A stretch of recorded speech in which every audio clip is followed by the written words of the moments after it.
O dia em que o último pagamento ficou liquidado, voltei para casa com uma espécie de triunfo silencioso. Durante anos, a hipoteca tinha sido como um segundo batimento cardíaco, constante e implacável. Mas agora, o peso tinha desaparecido. Coloquei as chaves em cima da mesa da cozinha e permiti-me respirar no silêncio da vitória. Os saltos da Rosa ecoaram no mosaico, tão cortantes quanto a sua voz. Perfeito, disse ela, os lábios a curvarem-se num sorriso que não lhe chegava aos olhos. Agora entrega as chaves. Esta casa pertence à tua irmã. Pisquei os olhos, certa de ter ouvido mal. Mas a Cláudia já deslizava pela sala de estar, o telemóvel erguido, a narrar uma visita guiada em vídeo para os seus seguidores. E aqui está o meu novo espaço, churiou, rodando a câmara pelas paredes que eu tinha pintado noite dentro, depois do trabalho.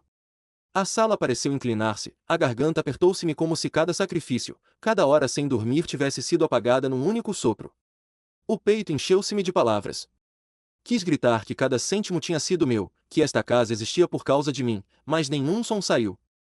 Em vez disso, fiquei imóvel, a suportar o peso dos olhares presunçosos delas. A Rosa tamborilou os dedos no balcão. Não dramatizes. Já fizeste a tua parte. Agora deixa a Cláudia viver a vida que merece. O calor subiu-me pela pele, mas obriguei a voz a manter-se firme. Inclinei-me para frente, fixei os olhos da minha mãe e murmurei 4 palavras. Apenas 4, mas suficientes para lhe travar o esgarameio, o fôlego a prender-se, a cor a fugir-lhe do rosto. A Cláudia riu-se, descartando-me com um aceno de pulso. A Rosa recuperou depressa, estreitando os olhos. Não falas a sério, disse, a voz quebradiça. Mas a mão tremeu-lhe quando estendeu os dedos para as chaves. Não as movi. Apenas me recostei, deixando o silêncio prolongar-se, já sabendo que aquilo era apenas o começo. Quando as finanças da Rosa colapsaram, foi como uma tempestade silenciosa. Ninguém mais pareceu notar. As contas acumulavam-se no balcão, avisos de atraso escondidos debaixo de revistas, e o zumbido constante da sua voz a insistir que estava tudo controlado. Eu sabia melhor. Fui eu quem entrou na Caixa Geral de Depósitos, assinou o meu nome nos papéis e aceitou uma hipoteca que me drenava 3.600 euros por mês. Disse a mim mesma que era temporário, uma ponte até a minha mãe recuperar o equilíbrio. Essa ponte alongou-se em anos. Trabalhei por noites fora, quando o brilho do portátil era a única luz da casa.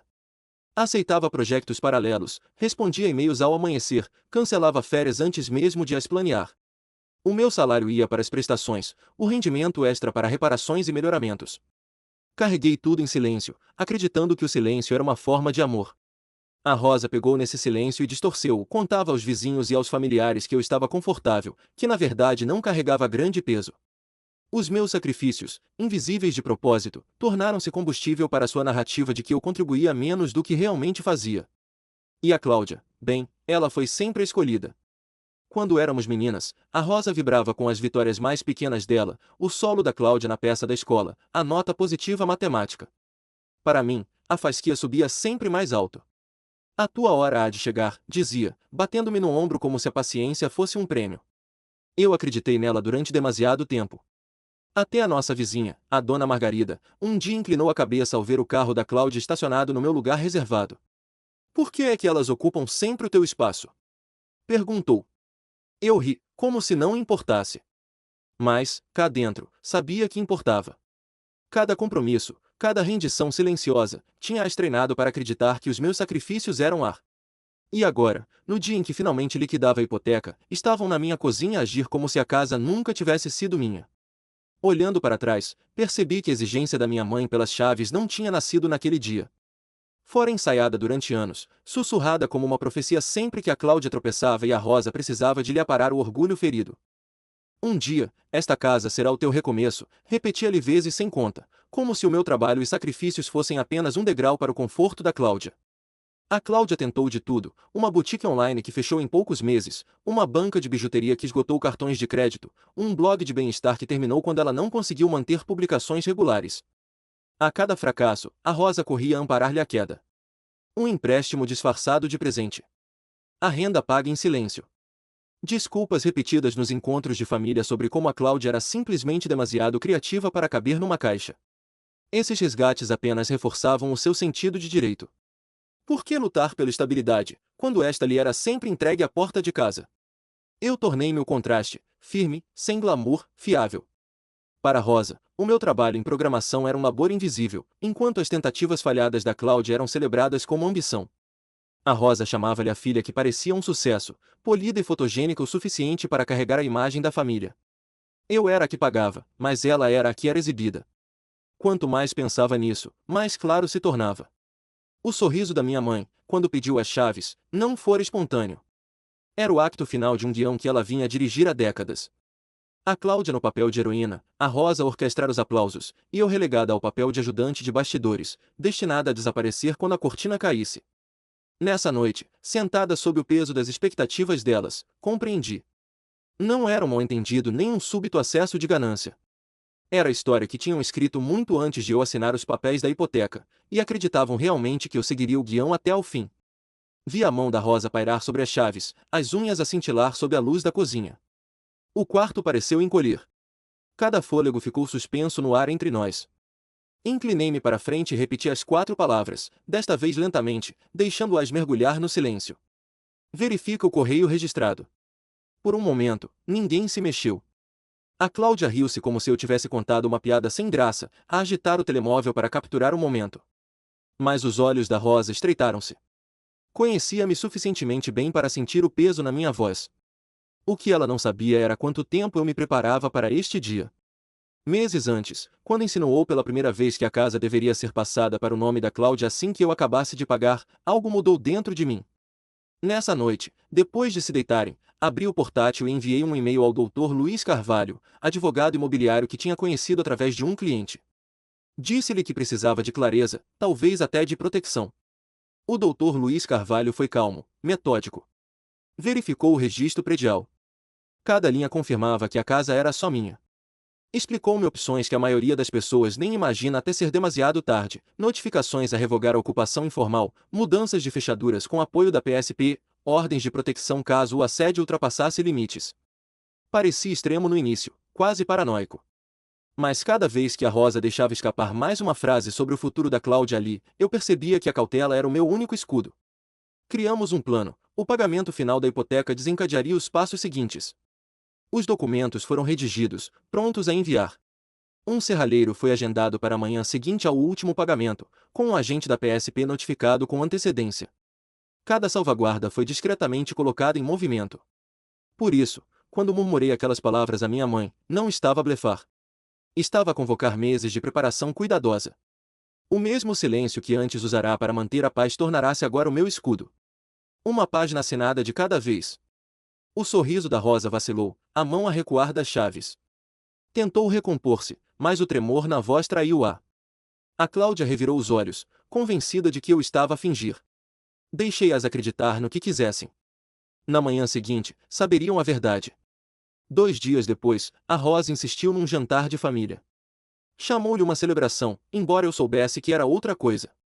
A sala de jantar encheu-se de tios, tias e primos, atraídos por promessas de um grande anúncio. Permaneci em silêncio na ponta da mesa, a observar enquanto a Rosa erguia o copo com um sorriso ensaiado.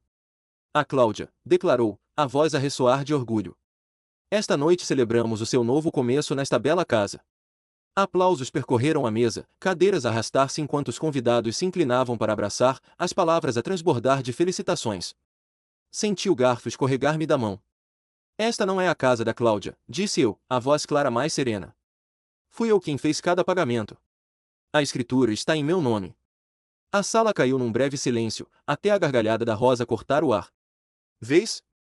Sempre dramática. Não estragues o momento. Murmúrios de concordância seguiram-se, olhos a virarem-se para mim com uma reprovação polida. A Cláudia recostou-se, com um sorriso trocista. Sossega, novata. Pode sempre ficar no sofá de alguém por uns tempos. Talvez até te faça bem. O calor subiu-me pelo corpo, mas não mordi o uísco. Em vez disso, deslizei o telemóvel por baixo da mesa, abri o e-mail e comecei a escrever depressa, anexando fotografias da escritura, dos recibos da hipoteca e das notificações preparadas pelo Dr. Luiz Carvalho. Com um único clique, as provas seguiram para sua caixa de entrada.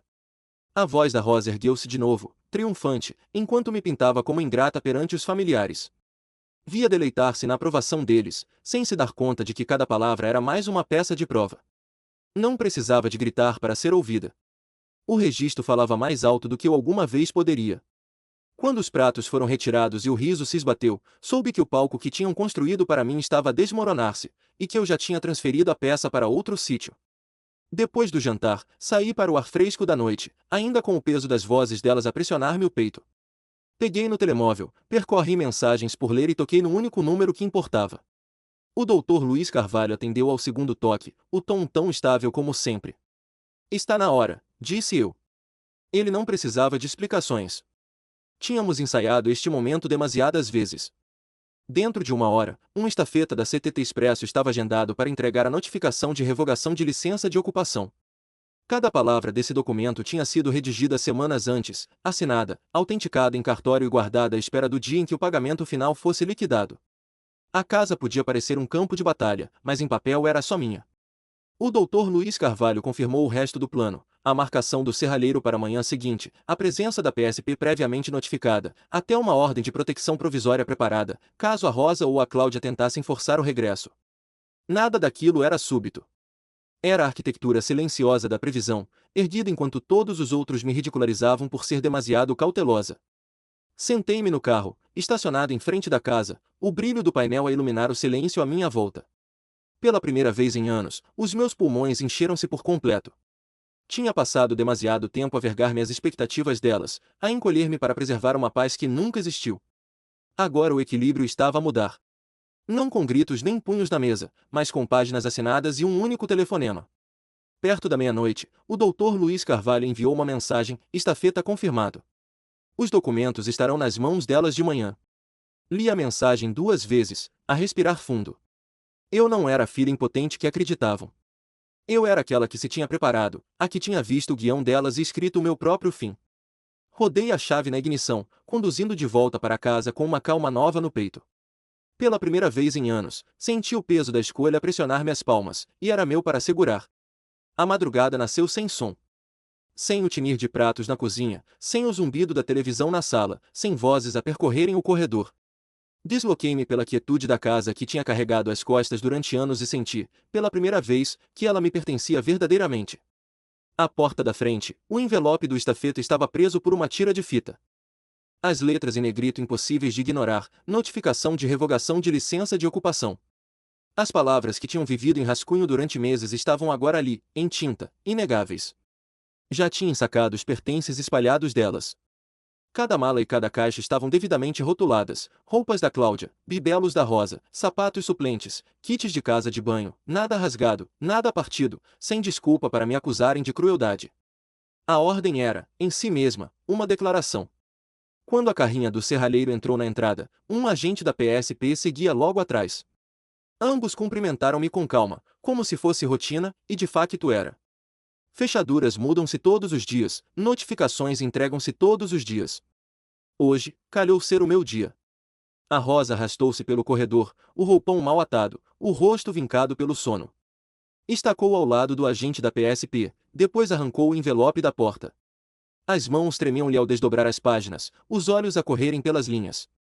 Vi a cor esvair-se-lhe do rosto no instante em que percebeu. Tu, murmurou, a voz a quebrar-se. Aproximei-me, firme e tranquila. Verifica o correio registrado.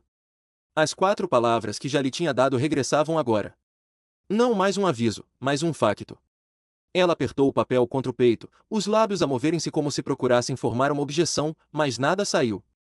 Quando as novas fechaduras fizeram clique, o silêncio da casa já não parecia pesado. Parecia limpo, como se algo tivesse finalmente sido varrido. À tarde, a Rosa estava ao telefone com todos os familiares que conseguiu alcançar.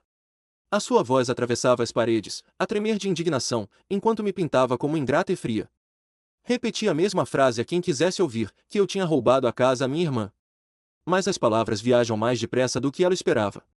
E assim, documentos, capturas de ecrã dos meus recibos de hipoteca, a escritura em meu nome e até as notificações que o Dr. Luiz Carvalho tinha preparado começaram a circular silenciosamente pela família. Um primo enviou-me mensagem diretamente, não sabia que carregaste tudo isso sozinha. Outro escreveu, ela anda a contar uma história bem diferente. As fissuras espalharam-se depressa, a versão dela perder brilho de cada vez que a verdade vinha à tona. A fúria da Cláudia chegou logo a seguir. Irrompeu pela sala de estar, a brandir a notificação como se pudesse mudá-la abanando-a com força. Prometeste-me, mãe. Silvou alto o suficiente para eu ouvir do corredor. Disseste que isto seria meu. A Rosa tentou calá-la, mas a raiva da Cláudia rompeu anos de proteção cuidadosa.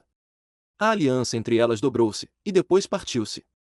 Com os gritos, vieram as memórias, velhas traições empurradas para a luz do dia.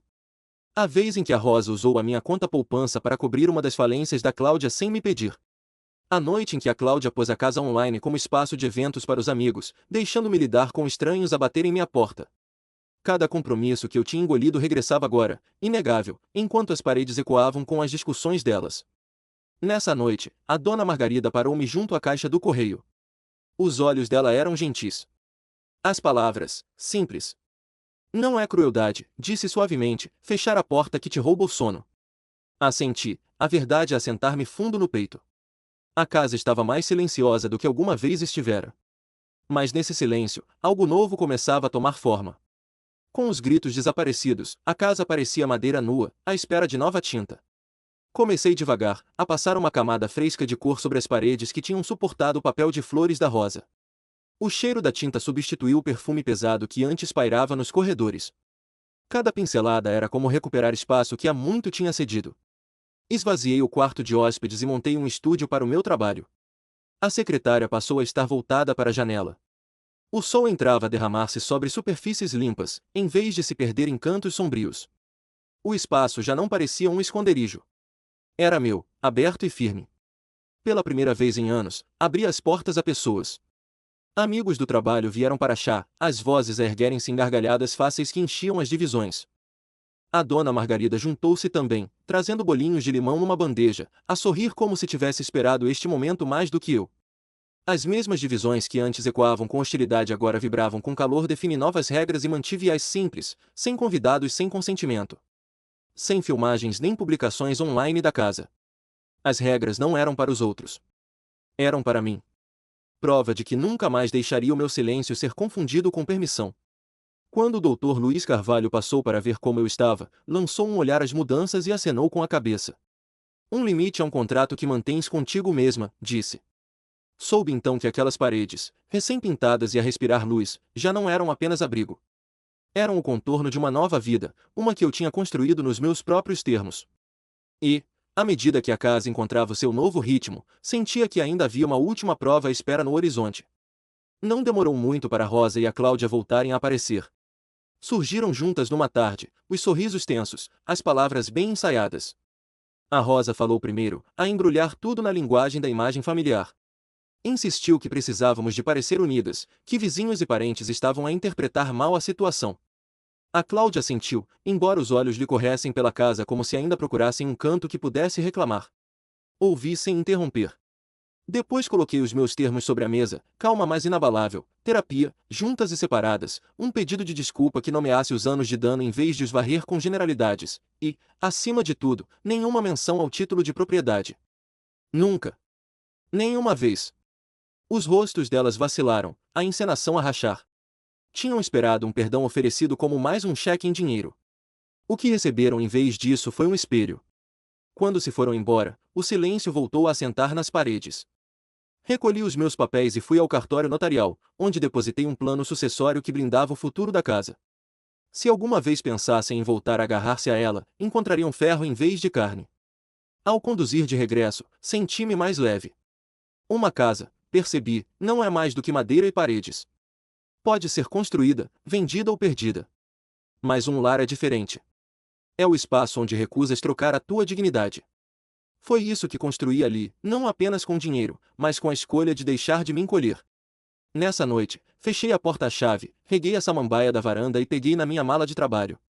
Atrás de mim, a casa permanecia quieta.